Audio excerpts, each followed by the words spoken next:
Welcome back to the Tuscany Tavern, Damien. We haven't seen you here in a long time. Yeah, I've actually been out of town a lot this past year, seeing someone. She is a doctor who works in a hospital in Arlington. So what's with all this new stuff on the menu? These don't look like Italian food.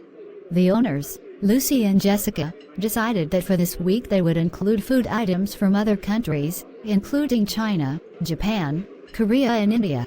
It's a special international menu. If these items sell a lot, we may put them on the menu permanently. Awesome.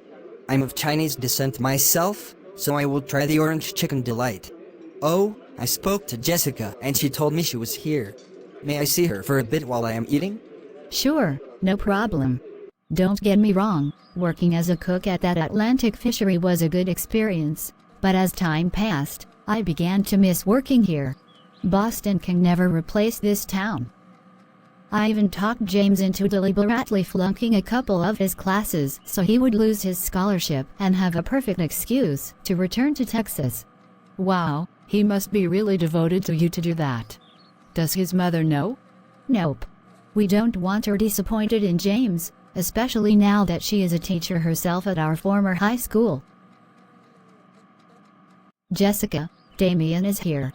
And he wants to talk to you now.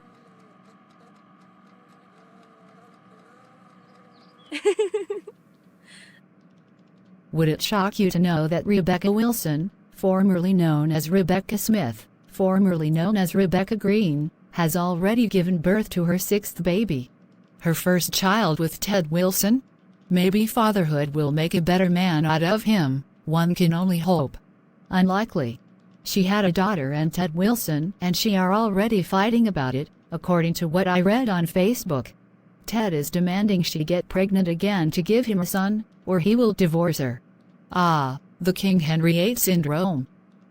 When you were born, your father was overjoyed at having such a beautiful baby that he bragged about you for months afterwards.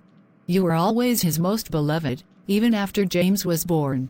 That was actually his best feature, that he loved you so much even after he stopped loving me. Anyway, enough about those two idiots. We need to deal with a more serious threat to us all. You really want us to take on Rush Limbaugh, one of the most powerful media personalities in this country? A multimillionaire with dozens of corporate sponsorships for his show, which is broadcast live on national television every week? How can we compete with him? Debbie, someone needs to stand up to his bullshit. He has been slandering me and others among Democrats for years.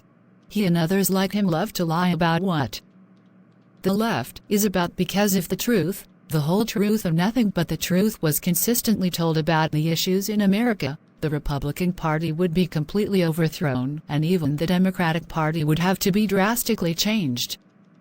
Entire generations of Americans have been brainwashed by conservative bigots controlling the media. We need to challenge them. The internet with its podcasts and videos will allow us to do that.